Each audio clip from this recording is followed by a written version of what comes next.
man, this is really living. So for today, I'm going to be going through some difficult to lather soaps, and it'll be a variation of the technique I did with the Italian barber. So these aren't Italian soaps. So the thing with Italian soaps, a lot of people have a hard time because they go straight to the water, try and lather them like they do with soft soaps. Doesn't work for them.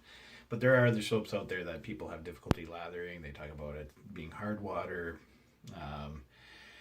The soap base doesn't work for them. They dislike it. But again, we're going to be doing pretty much a variation of the Italian barber technique. The difference is throughout the process, we're actually going to be removing the water from it. So just like before, you're going to soak your boar hair brush. Boar hair brushes seem to be the easiest brushes. Sorry, horsehair probably do pretty much the same kind of thing. So again, we're flipping it upside down, just like the Italian. If you haven't seen the Italian barber style lather video, go check it out. So you turn the brush upside down. It's still fully loaded with water. One soap people have a difficult time dealing with is the Geo Trumpers soap. This isn't the only hard soap in a similar line that people have a hard time with. This is the one I chose to use. I believe DR Harris, some people have a harder time with. It's a little bit softer than this, but this is a very hard soap. So I have a very wet brush. So the way you load this, you're going to want a long load.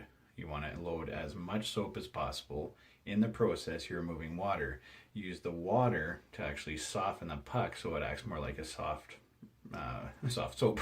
So essentially you go to the puck, but instead of lightly loading like you did in Italian barber style, you actually press into the puck and you'll see water's coming off of it. So you load your brush on an angle and you keep loading. So initially you're going to see really airy, light, fluffy, crummy lather.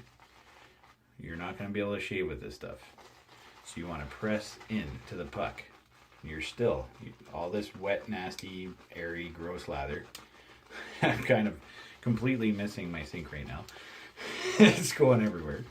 But you want to get it off the puck.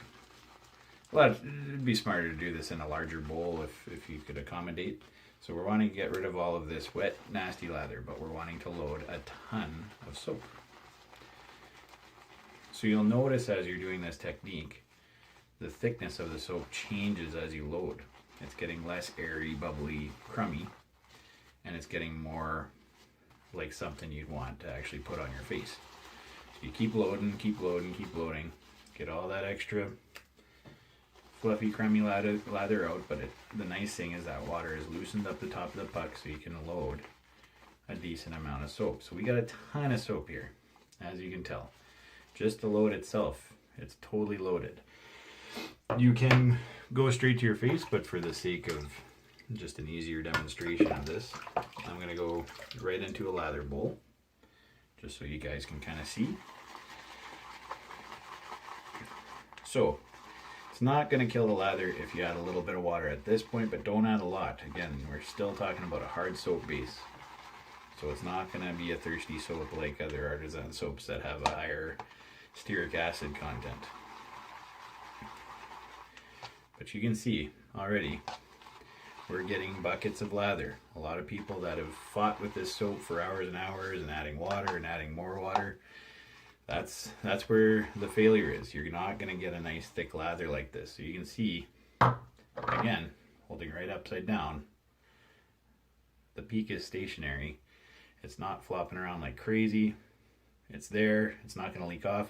If I shake it immensely, it's still staying there. So this is going to stay on your face. It's not going to dissipate like a crappy airy lather would. So I'm not going to shave, but I'm just going to show you as you paint it on. And you want to get a lot of the lather on there if you're going to paint it. This isn't going to give you a big, massive, huge beard of lather, but you don't need that. People talk about cushion and all this kind of stuff. The cushion is between the blade and your face. That's literally micromillimeters.